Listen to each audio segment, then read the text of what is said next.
Baik, adik-adik, untuk mata kuliah biokimia di sini sebentar ya.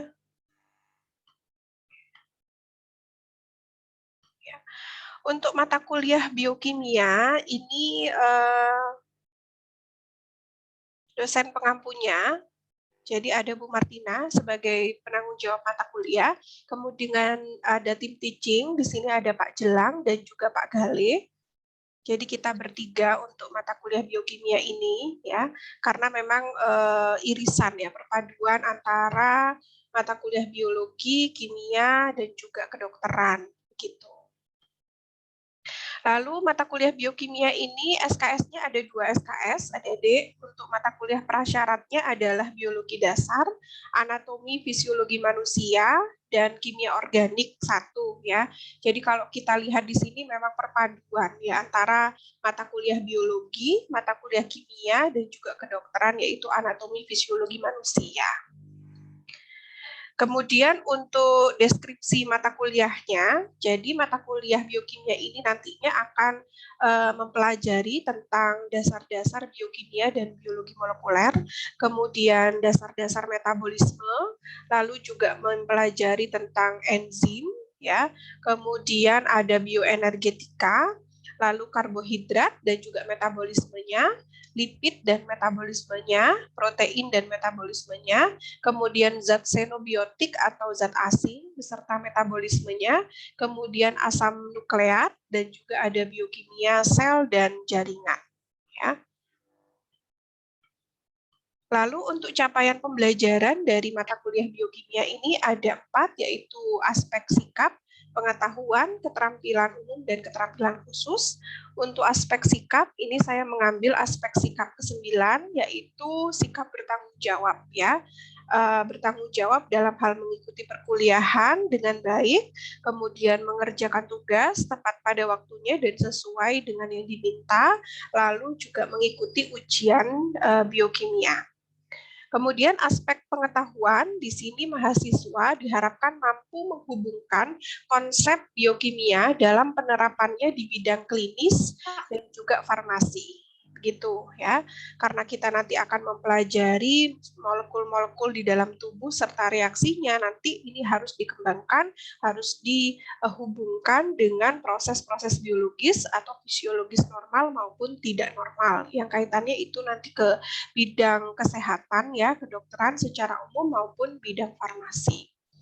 Lalu untuk keterampilan umum ya, mahasiswa diharapkan mampu menerapkan pemikiran logis, kritis, sistematis dan inovatif. Nanti yang tercermin dalam setiap tugas, diskusi maupun dalam ujian. Lalu keterampilan khusus di sini mahasiswa juga diharapkan mampu menunjukkan penguasaan pada iptek, kemampuan riset dan juga kemampuan pengembangan diri. Ya, ini sudah saya masukkan ke dalam tugas-tugas yang akan kalian laksanakan selama 1 semester. Nah, selanjutnya adalah mengenai topik-topik yang akan kita pelajari di biokimia ya. Ini diuraikan dulu dalam kemampuan akhir yang direncanakan serta indikator-indikator di setiap topik itu ada subtopik ataupun materi-materi apa saja yang harus dikuasai selama 1 semester di biokimia. Ini sudah dijelaskan di dalam kontrak perkuliahan. Secara garis besar, materi-materinya antara lain adalah yang pertama pengantar biokimia dan biomolekular. Jadi nanti kalian akan dijelaskan terlebih dahulu mengenai apa sih mata kuliah biokimia ini, ya, kemudian ruang lingkup dan kajiannya ini apa saja, lalu kaitannya dengan mata kuliah lain, serta aspek-aspek yang berkaitan dengan bidang kesehatan dan farmasian, ini juga akan dijelaskan. Kemudian juga mengenai dasar-dasar biokimia yang nantinya akan dipakai untuk pemahaman di pertemuan berikutnya. Lalu pertemuan kedua nanti akan menjelaskan tentang enzim, adik-adik ya, baik strukturnya, kemudian kinetikanya, mekanismenya, serta regulasi atau pengaturan fungsi daripada enzim. Nah, kenapa enzim dijelaskan di awal? Karena di dalam proses reaksi biokimia dalam tubuh itu membutuhkan enzim sebagai biokatalisator ya. Sehingga enzim ini kita bahas pada pertemuan kedua. Walaupun memang enzim termasuk bagian dari protein ya, tetapi karena memiliki fungsi khusus di dalam reaksi biokimia, maka kita masukkan di pertemuan kedua. Selanjutnya adalah masuk ke topik karbohidrat ya. Mungkin di kimia kemarin kalian sudah mengenal ya jenis-jenis karbohidrat mulai dari rantai pendek ya monosakarida hingga polisakarida. Nanti di sini tambahannya tentu adalah bagaimana reaksi molekul daripada karbohidrat ini di dalam tubuh ya. Nah, karena karbohidrat ini tidak hanya sebagai sumber makanan ataupun sumber energi, tetapi dia juga menyusun struktur dari tubuh kita. Salah satunya adalah membran sel ya, dan juga banyak sekali yang tersusun dari karbohidrat. Bagaimana proses anabolisme dan katabolismenya di dalam tubuh ya, baik itu glikolisis, kemudian dekarboksilasi oksidatif ya sampai transport elektron, kemudian ada gluconeogenesis ya, kemudian ada metabolisme glikogen juga atau gula otot ya, ada juga jalur pentosa fosfat yang akan dijelaskan di metabolisme karbohidrat. Kemudian di pertemuan keempat ini ada pada topik 4 ya, ada bioenergetika. Jadi bioenergetika ini membahas tentang aliran energi. Nah, di dalam tubuh itu untuk membentuk suatu proses atau reaksi biokimia, selain membutuhkan enzim, sebagai biokatalisator ini juga membutuhkan yang namanya energi atau ATP. Nah, ATP atau energi ini dibentuk oleh karbohidrat, lipid maupun protein. Di situ terdapat aliran energi ya yang akan dipelajari pada bioenergetika ini. Jadi bioenergetika ini mempelajari pada aliran energi, terbentuknya energi maupun penggunaan energi di dalam reaksi biokimia. Kemudian selanjutnya adalah topik lipid ya dan metabolisme lipid. Nah, kenapa kok bioenergetika ini saya jelaskan di tengah-tengah antara karbohidrat dengan lipid maupun protein ya, tidak sampai dijelaskan sampai protein dulu baru bioenergetika, karena memang sumber energi terbesar di dalam tubuh itu adalah karbohidrat.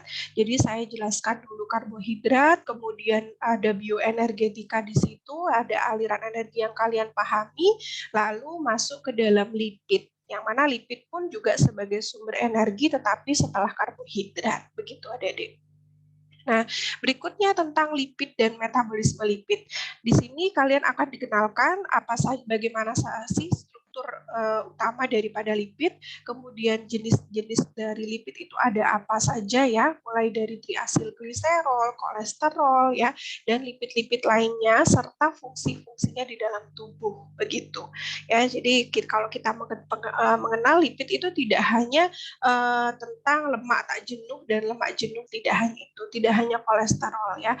Banyak sekali struktur di dalam tubuh kita yang susunannya juga dari lipid ya. Misalnya hormon. Hormon pun juga ada loh yang strukturnya berupa steroid ya atau lipid begitu. Tidak hanya protein hormon itu ya, ada juga yang berupa lipid. Nanti kan kita pelajari. Nah, selanjutnya adalah asam nukleat ya. Asam nukleat atau nanti yang membentuk nukleotida DNA dan RNA di dalam tubuh ini secara umum akan dipelajari strukturnya ya, seperti yang sudah kita sampaikan di biologi dasar dulu, tetapi nanti kaitannya di sini adalah ke metabolismenya. Bagaimana sih terbentuknya purin dan pirimidin ya? Kalau kita kenal dulu purin dan pirimidin itu ada adenin, guanin, sitosin dan timin ya. ACTG itu. Nah, itu bagaimana sih terbentuknya? Ini akan dibahas di sini ya. Kemudian bagaimana sih katabolismenya atau pembongkarannya juga akan dijelaskan di sini seperti itu.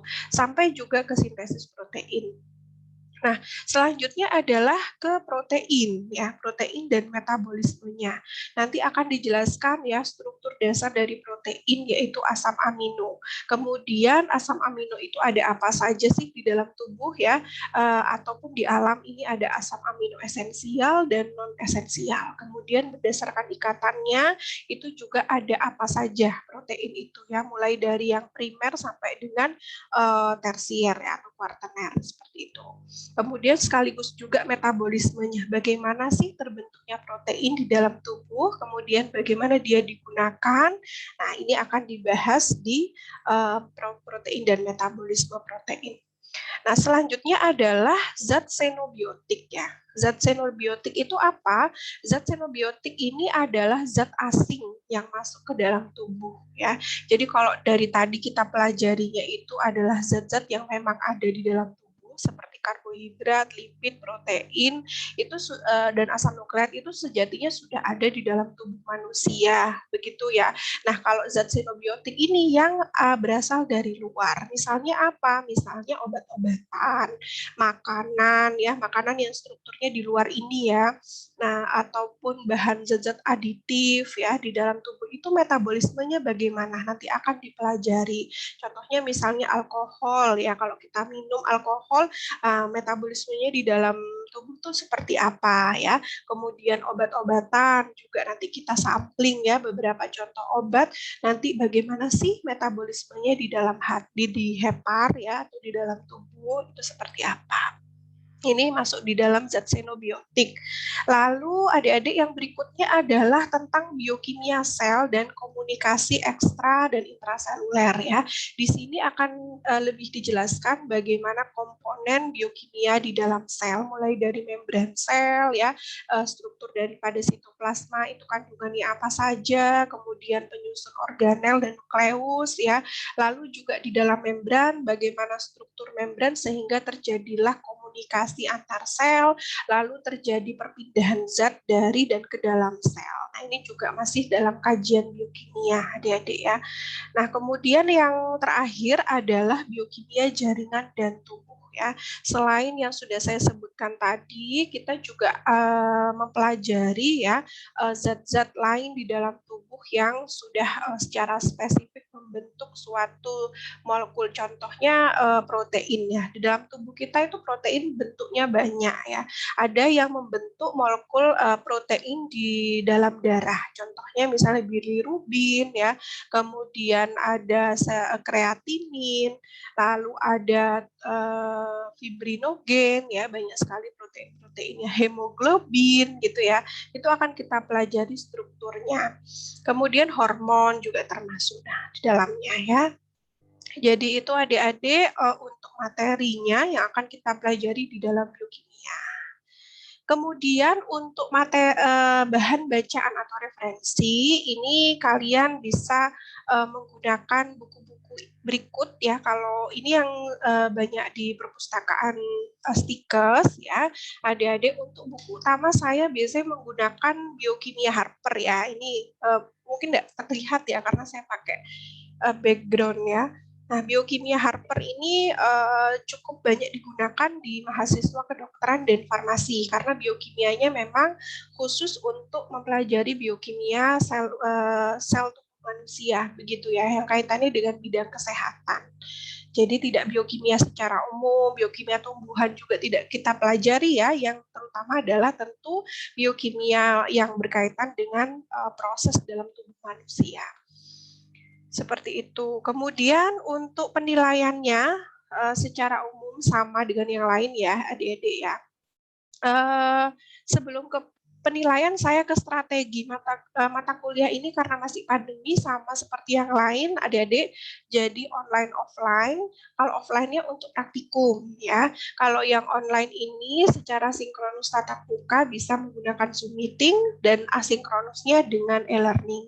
Mungkin nanti akan ada sosialisasi tentang penggunaan e-learning bagi mahasiswa, mohon bisa mengikuti ya adik-adik ya agar nanti bisa mengoperasikan e-learning itu. Karena e-learning nanti kalian bisa mendownload materi, kemudian juga mengerjakan tugas, kuis, dan tanya jawab sekaligus di dalamnya. Lalu untuk proporsi penilaian ini ada keaktifan 10% ya. Jangan lupa untuk kehadiran, kedisiplinan, keaktifan serta aspek sikap juga akan saya nilai dalam komunikasi dan juga diskusi. Selanjutnya ada tugas. Tugas ini 20%. Nah, untuk tugas selama 1 semester ini ada 4 kali tugas adik-adik ya. Untuk tugas yang pertama ini tentang enzim. Jadi nanti kalian diminta untuk menjelaskan mekanisme reaksi enzimatis ya, substrat, kosubstrat dan juga produk yang terlibat serta regulasi enzim dan bagaimana sintesis enzim serta keterlibatan enzim dalam reaksi biokimia, salah satunya adalah proses glikolisis. Nanti akan dijelaskan lebih lanjut pada pertemuan yang membahas tentang enzim ya terkait dengan tugasnya ini. Untuk enzim, topik enzim dikumpulkan pada pertemuan kelima. Lalu yang berikutnya adalah tugas 2. Nanti di tugas 2 kalian akan merangkum ya 2 jenis gangguan metabolisme protein. Nah, ini ada penyakit apa sih yang berkaitan dengan gangguan metabolisme protein? Nanti dikumpulkan ya pada pertemuan ke-12. Kemudian kelompok untuk yang tugas 1 dan tugas 2 ini individu. Sedangkan untuk tugas 3 dan 4 ini tugas kelompok ya. Nah, untuk tugas yang ketiga, yaitu tugas kelompok, di sini kalian nanti pada topik zat xenobiotik ya, saya mengambil terutama obat ya, karena kalian bidang farmasi. Jadi nanti kalian mencari satu jenis obat, kemudian kalian harus mencari bagaimana, menjelaskan bagaimana metabolismenya di dalam tubuh ya, misalnya paracetamol gitu ya, atau apa namanya, mungkin obat-obatan yang lain juga boleh. Yang penting obat ya, bukan zat aditif gitu ya. Kemudian yang keempat adalah tugas kelompok juga, ini membuat poster adik-adik terkait dengan penyakit yang berkaitan dengan gangguan biokimia di dalam tubuh ya. Di biokimia Harper itu ada di topik-topik terakhir ada biokimia klinis. Nanti kalian pilih satu jenis penyakit di dalamnya. Mungkin boleh di IC, penyakitnya ada banyak sekali, atau Alzheimer itu jenis penyakit yang karena faktor ya, faktor biokimia yang tidak normal gitu. Ada banyak sekali, nanti kalian bisa pilih, kemudian kalian buatkan poster. Dari penjelasan yang ada di buku itu kalian rangkum, kemudian kalian buat poster. Kemudian itu lalu UTS UAS 30% ya masing-masing. Lalu ini ada kuis ya, seharusnya nomor 4 ada kuis, nanti pasti akan diinformasikan mengenai kuisnya. Lalu untuk jadwal mata kuliah untuk B1 ini Rabu jam 10.50 sampai 12.30, sedangkan untuk B2 ini ada jam 12.30 sampai 14.10 ya. Untuk dosen pengampunya, jadi di sini sudah ada semuanya adik-adik ya. Hari ini pengantar biokimia dan biomolekuler dengan Bu Martina. Selanjutnya pertemuan kedua, ketiga, keempat, dan kelima ini dengan Pak Jelang ya. Pak Jelang nanti akan fokus di enzim, kemudian karbohidrat dan metabolismenya serta bioenergetika. Lalu pada pertemuan ke-6 dan ke-7 dengan Bu Martina lagi, yaitu pada topik lipid dan metabolisme lipid ya. Setelah UTS ini dengan Bapak Galih ya. Pak Galih akan menjelaskan tentang asam nukleat serta metabolismenya, kemudian protein serta metabolismenya.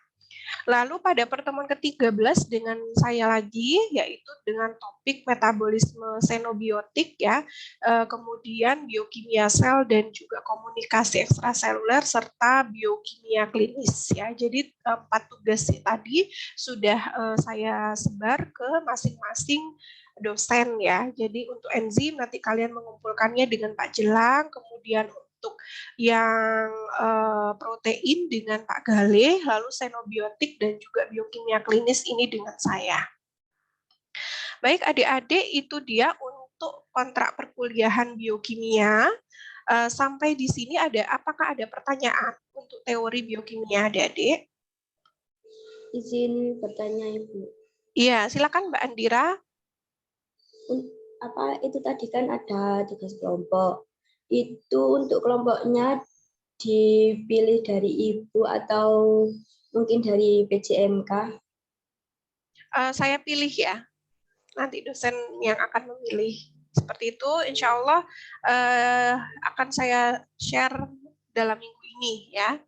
Gitu Mbak Andira. Ada lagi? Baik. Iya Bu, izin bertanya lagi. Iya. Ini kan apa namanya, biokimia kan ada prakteknya juga Bu. Ini untuk grupnya itu jadi satu apa sendiri-sendiri Bu? Teori Jadi, sama praktek. Oke, jadi satu saja ya, sama saja biar tidak bingung kalian gitu. Iya Bu. Kalau untuk praktikum biasanya ada 6 kelompok gitu ya. Jadi pesertanya di sini kan ada 20 berapa ya tadi ya, 28 kalau nggak salah. Nah, ini nanti kita bagi ke dalam 6 kelompok. Jadi mungkin ada yang 4 begitu ya, ada yang 5 ya. Ya 7 sih masuk ya, 7 ya, pas 7. Nanti saya lihat lagi apakah ada yang tidak ada di siakat tadi yang mungkin ada pertambahan. Ya. Baik Bu, terima kasih. Ya, sama-sama. Ada lagi? Mungkin pertanyaan untuk teori biokimia? Belum ya? Ya, kalau begitu saya lanjutkan dulu ke gambaran mengenai praktikum biokimia. Ya, saya share dulu mengenai buku petunjuk praktikumnya.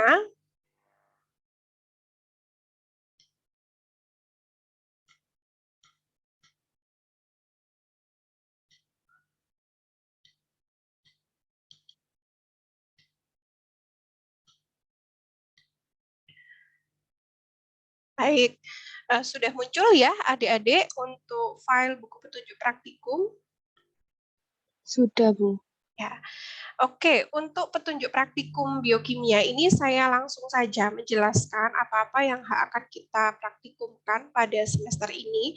Jadi praktikum biokimia tentu juga akan mengikuti teori biokimia ya. Jadi nanti mungkin jadwalnya akan ada perubahan karena yang tahun lalu itu sedikit berbeda dengan yang sekarang ya. Saya lihat dulu. Oke, oh ya tetap ya, insya Allah tetap seperti ini. Jadi ada tambahannya, tetapi untuk praktikumnya sudah masuk. Jadi sesuai ya, sudah sesuai topik 1 sampai terakhir. Nah, ini adik-adik buku petunjuk praktikum untuk biokimia. Jadi nanti tempatnya di biologi terpadu, tapi kadangkala kita juga menggunakan biomedik ya, lab biomedik di lantai 4 atau lab kimia klinik. Karena juga ada pengujian-pengujian yang alatnya di situ. Biasanya kita menggunakan fotometer gitu ya. Kemudian untuk topiknya, jadi nanti topik pengenalan K3 ini lebih ke apa namanya tugas mandiri ya. Jadi kalian membaca begitu saja. Kemudian praktikum yang pertama ini adalah tentang enzim.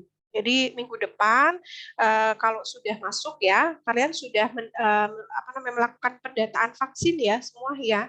Kalau sudah, nanti kalian jangan lupa untuk download aplikasi Peduli Lindungi yang mana nanti akan ditunjukkan pada saat kalian masuk ke kelas atau ke laboratorium. Seperti itu adik-adik ya. Jadi pendataan tetap dilakukan, kemudian kalian juga menunjukkan Peduli Lindunginya ya, bahwasanya mungkin ada sudah vaksin ya, baik dosis 1 maupun dosis 2 kita terima ya. Yang terpenting sudah vaksin. Kemudian untuk topiknya ada enzim. Enzim ini ada beberapa subtopik ya.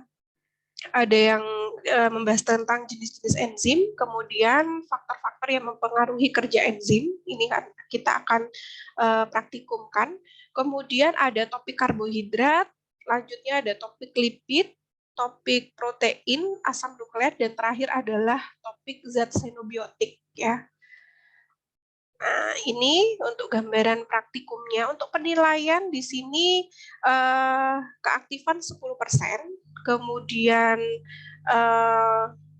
20%-nya ini adalah tugas sebetulnya ya. Yang 30% ini yang skill atau keterampilan di laboratorium, kemudian 40%-nya adalah UAP. Lalu untuk laporan praktikum adik-adik ya, laporan praktikum praktikumnya nanti dikerjakan secara kelompok. Kemudian diketik ya di kertas A4 dengan format yang sudah Bu Martina jelaskan di dalam buku petunjuk praktikum. Ya, lalu ada penilaiannya, ini strukturnya. Jadi susunan dari laporan praktikumnya ada judul, tujuan praktikum sampai dengan daftar pustaka. Lampiran ini bisa kalian masukkan foto-foto atau hasil pengamatan di laboratorium. Ini contoh covernya ya, kemudian struktur laporannya sudah ada di sini semua dan isinya juga sudah saya jelaskan. Kemudian ini topik 1 tentang K3 ini hanya membaca saja ya kalian ya.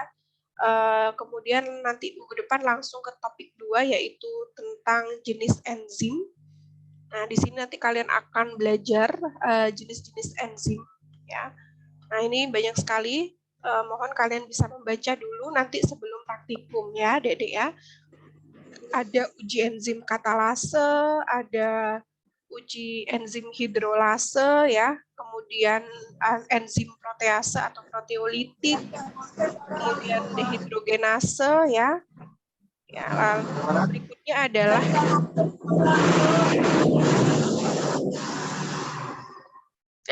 faktor-faktor yang mempengaruhi kerja enzim di sini kalian nanti akan membahas tentang menguji ya beberapa faktor, misalnya pengaruh suhu, pengaruh pH ya terhadap kerja enzim, pengaruh jumlah substrat ya terhadap kecepatan kerja enzim, konsentrasi enzimnya juga, lalu adanya koenzim dan kofaktor serta inhibitor. Bagaimana pengaruhnya ke kerja enzim?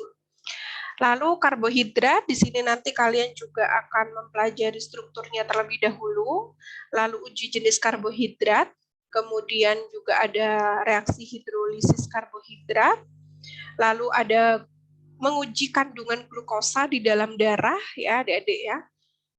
Ini dengan fotometer nanti kita, kemudian ada lipid, lipid itu nanti ada uji kelarutan, ada uji kejenuhan, uji kadar lipid total ya, lalu uji kandungan kolesterol, lalu ada hidrolisis lipid, lalu juga ada uji kadar lipid dalam darah. Kemudian keberadaan lipid dalam urin juga ya, karena biokimia ini sampelnya pasti manusia nanti ya. Kemudian protein juga ada ya, di sini unsur protein, asam amino misalnya, terus kelarutan protein, ikatan peptida protein, kemudian asam amino bebas, uji kadar protein di dalam urin ya. Gitu. Lalu ada asam nukleat, nanti kita akan mengisolasi ya DNA, kemudian kita lakukan uji fosfat, deoksiribosa, ribosa dan basapurin. Terakhir zat sinobiotik, nanti kita akan menggunakan satu contoh obat ya yang akan kita perlakukan ke mencit, atau nanti kalau ada sampel dari laboratorium klinis di Anwar Medika nanti kita ambil untuk dilakukan uji zat sinobiotik begitu. Nah, itu adik-adik untuk gambaran praktikumnya, jadi disiapkan untuk minggu depan kita bisa bertatap muka, lalu nanti akan saya share juga mengenai shift-nya ya, karena mungkin kapasitas 50%, jadi nanti kita atur shift-nya, mungkin 3 kelompok seperti itu, agar tidak terlalu padat, gitu adik-adik. Ada pertanyaan mungkin untuk praktikum?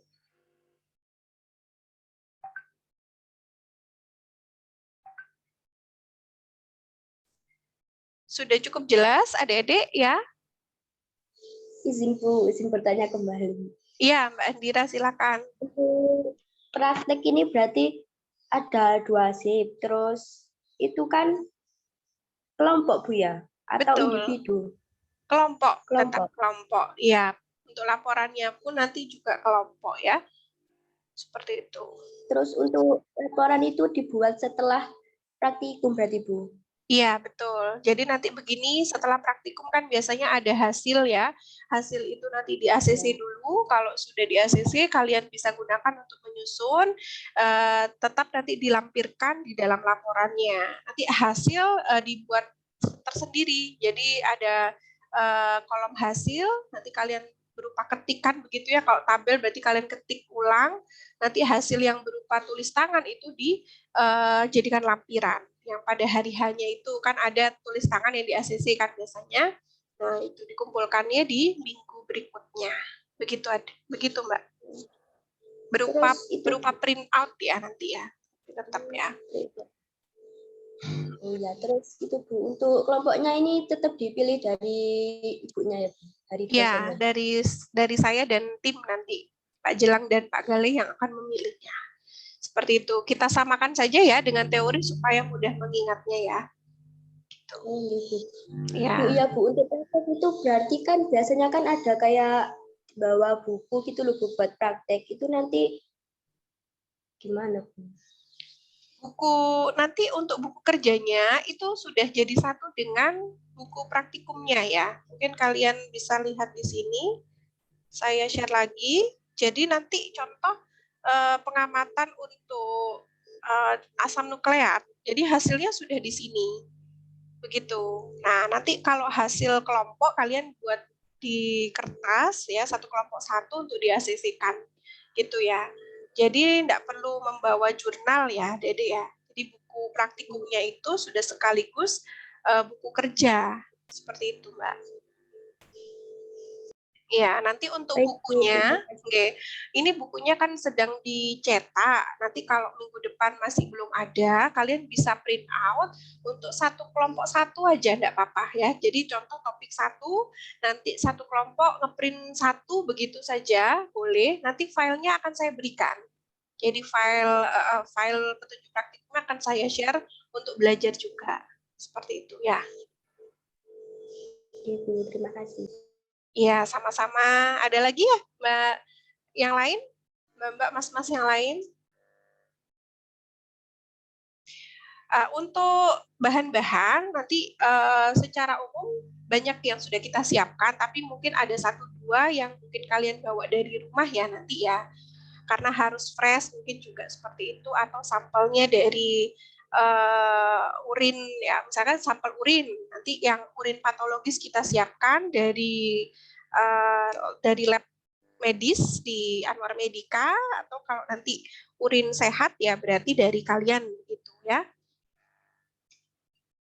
Oke, ada lagi pertanyaan adik-adik? Sudah cukup jelas ya, saya kira. Oke, kalau sudah jelas ya, ini nanti kita keluar Zoom dulu.